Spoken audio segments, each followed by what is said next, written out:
Hello, I'm Bruce Zimmerman, and this is the Open Line Garden Show podcast for this week. Now, we were talking last week a little bit about beautyberry, and I just want to review that because I think it's an underused shrub that really is unusual in the fact that we're talking colored berries. Everybody seems to think of holly, and that's just about it when it comes to colored berries going into our garden. So, it's Calicarpa, beautyberry. There is the early amethyst, and now it's got the bright purple berries in the fall. It is a little earlier than some of the other varieties which bloom in the fall, so that's a good thing. It's going to be a rather large shrub in some gardens, but less in others. So we're looking at 3 to 4 feet. Hardy to zone 5, and the summer blooms with fall berries. So you're really looking at the berries. It's good for cutting, supposedly deer resistant, and loves the sun. Now, another variety is called Pearl Glam. It is a Calicarpa, but it's a plant for colorful autumn berries, and it's a newer hybrid. It's got the purple foliage all through the season. You're going to have color. So, white summer flowers, large violet purple berries in the fall. So you've got a good looking plant and 3 growing seasons basically. It's vigorous, it's upright, it's neat. It can be used in the garden and in containers. So it really is up to you. But it's 4 to 5 feet, which means they're going to have to be rather large containers, and hardy to zone 5. Again, good for cutting and deer resistant, loves the sun. Purple Pearls is another. It's a cross between 2 different Calicarpas. It has pink flowers. Most of them are either white or yellow. This one's more pink. Tinged purple foliage is really quite nice, and in the fall, large purple violet berries. So, and a lot of them. So, it's very vigorous, it's upright, it's 4 to 5 feet and hardy to zone 5. The bloom is in the summer, the berries are in the fall. In other words, good color throughout the growing season. And so you've got some change, some variety as well. But they're basically an underrated plant in the fact that a lot of people just don't know them nor grow them. Now here's one that's even rarer. I have only seen one plant of this actually do well and bloom. And it is Calicanthus. Now this is a sweet shrub. There are 2 varieties I think you should look at. We're looking at them being good here in the Niagara Peninsula. It's Aphrodite, and Aphrodite is a shrubby, summer blooming with red flowers that sort of look like little magnolias. It's really quite nice. It's fragrant. The bright red flowers, little touch of yellow, and it reblooms and has nice glossy green foliage. So it's good for cutting, it's got deer resistance, it's got the fragrance, sun, partial shade, and hardy to zone, I would say 6B, maybe even 5 with protection. So take a look at that one as well if you want something that really is different. The Venus variety has large white magnolia-like flowers in early summer. Very fragrant. The fragrance is that of sort of strawberries, melons, and spice. So it's a nice combination. It is actually a cross between hybrids, so nice and a little different. Again, fragrant, cut, sun, partial shade, and of course a lot of color. Hardy to about the same, about 6B, maybe 5B with protection. Okay? So there's a couple there that are a little different that will add some interest to your garden that you just don't really go and see that much at all. Now, I'm going to do Caryopteris. Now, Caryopteris has been around for quite a while, and it sometimes gets classified as a half-hardy shrub or a perennial that needs to be trimmed back. It has something in common with the budlias in the fact that they very often really need a pruning in spring, getting rid of some of the top dead growth, and they can and have been known to die down towards the ground each winter. So it is a plant that people may not understand. So it's called bluebeard because most of the flowers are blue, basically. And there has to be a good reason for them to be put into the garden, and that is that they stay small. Now, some are a little bigger than others, but because you're trimming them back very often, you'll find that they stay a little smaller. I have seen them get very large into the almost 3-foot size, but it's unusual in our area. So, first one is Beyond Midnight. Now, it's darker. It's still the blue. It's got the very dark glossy foliage. It's compact. The blue flowers. It attracts hummingbirds and butterflies. It's resistant to deer and loves the sun.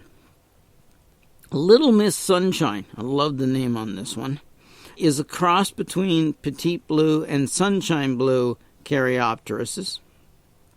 It gives shiny yellow foliage and a neat compact habit. The flowers are blue, and they're in late summer. Now, it's going to be about 2.5 to 3 feet tall, and hardy to zone 5, which basically they all are. Now, here's the thing with this one. With that sort of color in the leaves, the yellow, a lot of people will find this a plant that's unattractive because it looks like it's sick. That the leaves are not pure yellow, they're green with a bit of yellow through them. So it almost looks like they're chlorotic. Okay, but if you look closely, you know that the pattern is wrong for being chlorotic, and that's exactly what its color is. But it is a little different, and if you can get around that, but then I've known people who think that golden Fitzers and all those golden spreading junipers are also in this category of looking sick. So it is a perception by the viewer or the owner of the garden. So it's up to them whether you think it is or isn't. Sunshine Blue 2. Now, this one is a new improved yellow leaf Caryopteris. Again, with the same issues that I just spoke about. It is adaptable. It's hardy. It's going to be 3 feet tall. It's going to be good to about zone 5 with a little bit of a protection. Blue flowers, the lime green foliage, even in hot weather, which is kind of nice. It really holds up with the blue flowers in late summer. Again, attracts hummingbirds, butterflies, deer resistance, and of course fragrant. So it's got a little bit of fragrance to it, so maybe this one would be the one to go and put into your garden. Now, there is another one I'd like to cover here in the more unusual, and I'm going to say this about these plants. These plants are not for everybody. They are hardy even in a protected area in our area, but it has to be really protected, and there is a chance that you will lose it. They're called New Jersey tea. They're Ceanthus, and there's different varieties, etc. and most of them are usually in the 2 to 3 feet. Some may get a little bigger, up to 5 feet, and maybe even 4 feet, depending on variety. I don't want to spend a lot of time. They do attract butterflies. They are good. The foliage persists into the fall on most of them. The seed heads are attractive. The flowers are great. The problem is that they're not very hardy. Zone 6, maybe zone 7. So if you're in Niagara on the lake, or down in the Annapolis Valley where it's 7A, or out on the west coast where it's, 7A, 7B or warmer, then yes, you can try these as well. But otherwise, stay away from them. And it's just not going to be the plant that you want for this area if you need it to be dependable, etc. Now, talking about dependable, Ceananthus or buttonbush. Now, this one's called Sugar Shack. It is a native flowering shrub that has been reworked genetically so that it's a little smaller. So it's half the size of the regular one. We're looking 3 to 4 feet. It's got red fruit and glossy red-tipped foliage, so it's very attractive. It's fragrant. White flowers are great in the spring. They're unusual. They're ball-shaped, and so is the fruit. So you're going to see this plant and know immediately that it's something that's a little different. Hardy to zone 5. You may be able to push that with protection. Blooms in the summertime, fragrant, attracts butterflies. So you may want to try and put this one into your garden to give you something a little more unusual. Now, there is a couple of other things. We talked a little bit about chamois cypress, the false cypress, and there are some different ones there. And we did that on last week's show. And so I do want to sort of say, take a look at them. Don't be afraid of them. A lot of them are hardy here with no problem at all. But they are very different, and they're usually, generally, distinctly different from junipers.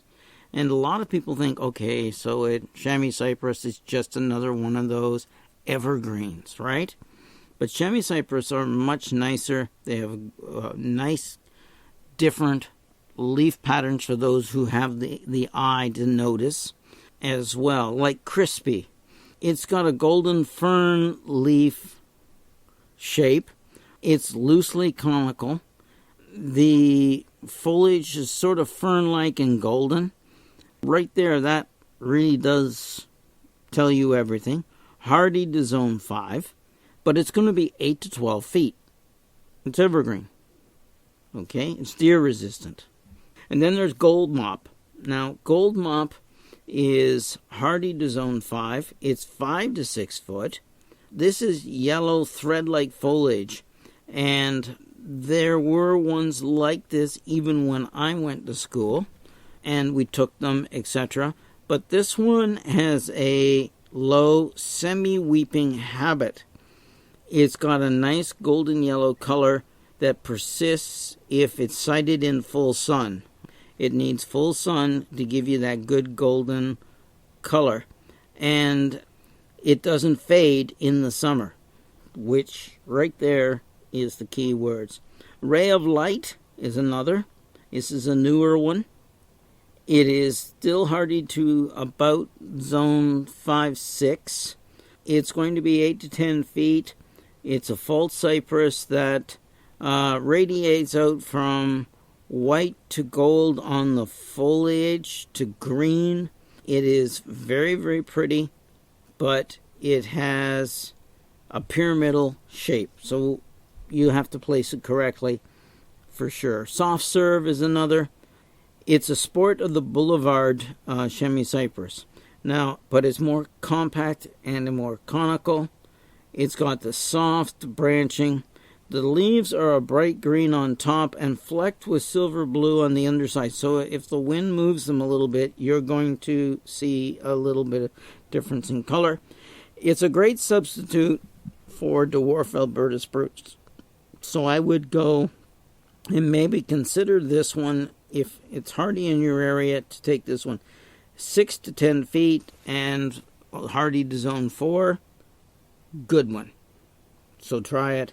There is another golden thread one that doesn't fade in the summer. It's called Sun Gold. Hardy to zone 4. It's 2.5 to 3 feet tall, evergreen.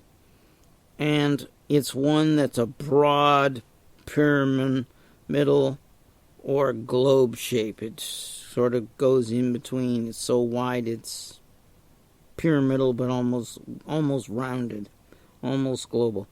Take a look at that one. Take a look at all of those and see if you can work those in to give yourself a little bit more of a look that moves away from dwarf Alberta spruce and, of course, spreading junipers. I'm Bruce Zimmerman, and this has been the Open Line Garden Show podcast for this week.